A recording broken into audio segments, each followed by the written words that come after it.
The mist clung thick to the plains of Salisbury that morning, rolling low across the fields like a living thing. It was the dawn of a new day, though the world was still half asleep, silent, except for the rhythmic grunt of effort and the creak of wooden rollers pressing into the damp earth. The year was roughly 3000 BCE, though no one who lived then could have named it. Time, for them, was measured not by numbers, but by the turning of the seasons, by the length of shadows, by the dance of the sun and moon. A line of men strained together, ropes cutting deep into their calloused hands as they pulled one of the massive bluestones toward its resting place. Each stone weighed as much as 20 oxen, a beast of rock carved by wind and time in the far Welsh mountains, more than 150 miles away. To the people of this land, those mountains were sacred, believed to be the dwelling place of spirits. Bringing the stones here, to the open plains, was not simply a feat of strength, it was an act of faith, a promise that the power of the ancestors could be summoned and anchored in the earth itself. At the front of the procession stood Aaron, the chieftain's son. His shoulders were broad from years of labor, his long hair tied back with a strip of hide, and his arms bore scars, reminders of the many seasons he'd spent hauling stones and shaping earth. The tribe looked to him not only for guidance, but for belief. He carries the fire of the sun, they whispered among themselves. To them, Aaron's determination was the very soul of the monument they were building. That morning, as the fog began to lift, Aaron raised a hand, signaling the workers to stop. The air filled with the scent of sweat, damp soil, and smoldering fires from the camp nearby. Women carried baskets of food, roots, berries, dried meat, to the laborers. Children gathered near the edges, wide-eyed, watching their fathers and mothers shape the impossible. Aaron turned toward the tribe's shaman, a woman named Mira, whose white hair framed a face etched with age and wisdom. She held in her hand a polished stone amulet carved with a spiral, the symbol of life, death, and rebirth. Mira, Aaron said, breathing heavily, the stones grow heavier each day. The men grow weary. Tell me again, why do we do this? Mira's eyes reflected the faint glow of the morning sun breaking through the mist. We build, she said softly, so that the sky will remember us. She pressed her palm to the earth. These stones are not just for us, Aaron. They will hold the path of the sun, the rhythm of the moon, and the memory of those who walked before us. When we are gone, they will still speak. Aaron nodded, though the weight of her words settled heavy on his heart. He turned back to his people and shouted, the circle must rise. The ancestors watch us, the sun blesses us, and the earth holds our promise. A roar of agreement rose from the tribe, their voices mingling with the low hum of the wind. They pushed again, feet digging deep into the mud, shoulders bent, the ropes tightening, creaking, straining. The bluestone inched forward, a monument to their unity and will. Hours passed before the stone finally reached its place, a shallow pit carved in the chalky soil. The tribe gathered around as wooden levers were positioned, ropes looped, and chants began. The chant was ancient, older than any story, passed down through generations. It was believed that the rhythm gave strength to their bodies and courage to their spirits. Together, they pulled and lifted, the great stone slowly rising, tilting, and finally, with a heavy thud that shook the ground, standing upright. For a long moment, no one spoke. The sun had climbed higher now, its golden light breaking through the mist and touching the newly raised stone. The people stared in awe. Children pointed, elders murmured prayers, and Aaron felt something stir within him, pride, yes, but also something deeper. A sense that this was more than a monument. It was a message, one that would outlast their lifetimes. That evening, as the fires burned low and the stars appeared one by one, Aaron sat alone beside the stone they had raised. He traced his fingers along its cold surface, feeling the grooves where their tools had bitten into the rock. Above him, the constellations shimmered, the same stars his ancestors had followed, the same sky his descendants would someday gaze upon. He whispered into the night, let this place be remembered. Let it bind heaven and earth. The wind answered softly, carrying his words across the plains. And though no one could yet know it, that single day, that single stone, was the beginning of one of humanity's greatest mysteries, Stonehenge, the circle that would never die. Years passed like shadows drifting across the plains. The world around Stonehenge changed slowly, as it always did, through seasons of rain, frost, and fire. The once young builders had grown old, their backs bent from years of labor, their hands lined like the cracked stones they raised. Yet the monument still grew. Each year, new stones were hauled in from distant lands, some from quarries across rivers and mountains, others from chalk pits nearby. The people no longer saw it as a task, but as a sacred duty, a cycle woven into their very existence. Children were born beneath its rising pillars, and old ones were laid to rest in its shadow. Aaron, now a man of 50 winters, stood before the half-finished circle. The mighty stones loomed above him, some standing proud, others waiting to be lifted into place. The air smelled of wet earth and smoke from cooking fires. A line of workers hauled another stone toward the site, their bodies slick with sweat despite the chill of early spring. Every sound, the grunt of effort, the creak of wood, the rasp of rope, became part of the monument's living song. For Aaron, Stonehenge had become more than a place of worship. It was a story, his people's story. The world was changing, and the tribes were no longer as divided as they once were. Clans that once fought over land or water now worked side by side, united by the promise of the circle. It was said that when the last stone stood in its rightful place, the gods would bless the plains with endless harvests and the sun would always return to its rightful path. One afternoon, as the tribe gathered around a massive sarsen stone, Aaron watched the younger men use levers carved from oak to guide it upright. Their faces were determined, but their movements cautious. These stones were heavier than any before, some weighing more than 40 tons. They had learned from years of trial and error, building earthen ramps and wooden scaffolds to maneuver them with precision. The ground trembled slightly as the great stone settled into its pit. A cheer rose from the workers, echoing across the fields. Mira, the shaman, approached Aaron. Though she was older now, her spirit seemed untouched by time. Her eyes still gleamed with the same fire that had guided them decades ago. "You've done well," she said softly. "The stones rise like the spine of the earth itself." Aaron smiled faintly. "And yet, Mira, I wonder if they will remember us when we're gone. The people change, the world shifts, but will the stones keep our names?" Mira reached out and placed a hand on the cold surface of the newly raised pillar.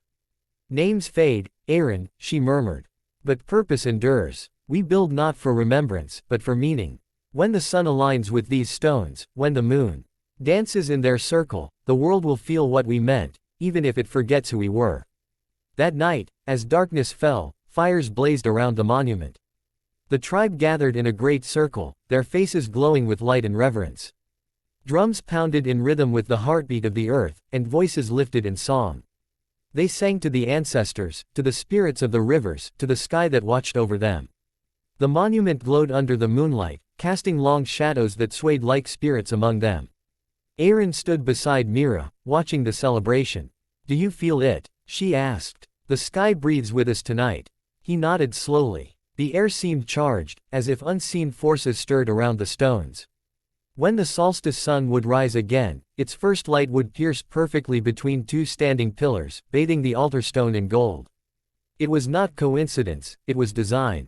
They had aligned heaven and earth through patience, knowledge, and belief. But as the years stretched on, time began to take its toll. Some of the oldest builders died, and new generations took their place. The young no longer knew Aaron as a warrior or builder, but as an old man with stories about the gods. Still, he worked beside them, guiding their hands, teaching them how to listen to the earth, how to feel where a stone should stand, how to respect the sun's path. One dawn, as mist blanketed the circle, Aaron climbed one of the half-finished earthen mounds to watch the sunrise. The horizon blazed orange, and the first rays of light pierced through the stones just as he had dreamed they would all those years ago. He felt tears sting his eyes. "It is done," he whispered, though he knew it was not yet finished. "The sun remembers us." Mira joined him, her breath visible in the cold air. "This place," she said quietly, "will never die. Even when the grass grows over our bones, the stones will still speak. They will tell the world that we once walked here, and that we dared to lift mountains." And so they continued, season after season, life after life. The monument grew taller, stronger, and more mysterious with each generation. The circle had become the heart of their world, a timeless reminder that human hands, guided by faith and unity, could touch the heavens themselves. Generations passed, and the great circle neared completion. The final stones, immense and weathered, stood ready to take their place among their silent brethren. The once young men and women who had begun this dream were now stories told around fires, their names carried on the lips of grandchildren who had never known their faces. The world around Stonehenge had shifted, but the purpose remained the same: to honor the sun, the ancestors, and the eternal rhythm of life. On a morning heavy with mist, the tribe gathered for what would be the last great raising. The ground was scarred from years of work, paths worn deep by dragging sledges, pits carved from chalk, and ramps molded from earth. Men coated in ash and mud hauled the ropes, their breaths clouding in the cold. Women sang ancient songs that blended with the sound of wind whistling through the open plains. Children watched in awe, knowing they were witnessing something that would outlast their own time. At the center stood Eric, the grandson of Aaron. He carried his grandfather's spirit, strong, patient, and unyielding. Though the years had made his hair gray and his beard long, his eyes still burned with that same light of purpose. Today, he called out, raising his hand, the circle becomes whole. We finish what our ancestors began. A cheer rose from the people, echoing across the landscape like thunder. Under Eric's direction, they pulled together. Ropes groaned, wooden levers creaked. The colossal stone, carved and smoothed by countless hands, began to tilt upward. Sweat ran down faces, muscles trembled, voices rose in unison, chanting the same rhythm their forefathers had sung. Inch by inch, the stone lifted, guided by faith and grit. Then, with a deep, resonant thud that shook the very ground, it locked into place. For a heartbeat, there was silence. Then the tribe erupted into cheers. Drums beat like thunder, and people danced, their joy uncontained. Myra's descendants, the shamans who carried her knowledge, stepped forward to bless the finished monument. They burned herbs in clay bowls, waving the fragrant smoke through the circle. The earth remembers, they chanted. The sky bears witness. The spirits walk among us. As the smoke curled around the stones, the sun broke through the mist. A beam of golden light sliced across the horizon and struck the altar stone at the circle's heart. Gasps rippled through the crowd. It was as if the heavens themselves had answered their devotion. The alignment was perfect, the result of centuries of patience, observation, and faith.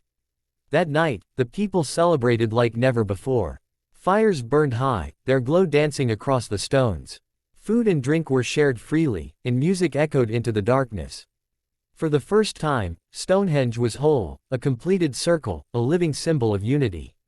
The people no longer saw it as a construction site, it had become sacred ground. Some believed the gods would walk through its gates. Others whispered that the ancestors' souls now rested within the stones themselves. Eric sat near the altar stone, his face illuminated by firelight. He felt the warmth of pride and sadness mingled together. "It is done," he said softly to the night. "But what now?" Beside him sat his daughter, Lyra, young and curious, her dark hair braided like woven rope. "We keep it," she said with certainty. "We guard it, so the next ones will know what we did." Eric smiled faintly. "And when they forget," Lyra looked up at the towering stones. "Then the stones will remember." As the years drifted on, people came from far and wide, travelers, traders, entire tribes, drawn by the mystery and majesty of the monument. They performed rituals at dawn and dusk, marking the solstices and equinoxes, speaking prayers into the wind. Over time, new leaders rose and fell, beliefs changed, and the world moved forward. Yet Stonehenge endured. The tools that built it rotted away. The wooden rollers sank into the earth and vanished. The songs that guided its raising faded from memory. But the stones remained, steadfast and unyielding, watching centuries unfold like the turning of pages. Thousands of years later, when iron replaced bone, when wheels turned faster than men could walk, and when words were finally etched into clay and parchment, people would stumble upon the circle once again. They would stand before it, awestruck, and ask the same question that had haunted the ages: who built this? And why? And though no voice answered, the stones spoke in silence. They whispered through the wind and the shadows that danced at sunrise. They told of a time when humankind was young but mighty, when faith could move mountains, and when unity gave birth to wonders. The builders were gone, their bones turned to dust beneath the same sky they once worshipped. Yet every dawn that pierced the ring of Stonehenge was their legacy, a message carved not in words, but in stone: we were here. We dreamed. We built eternity.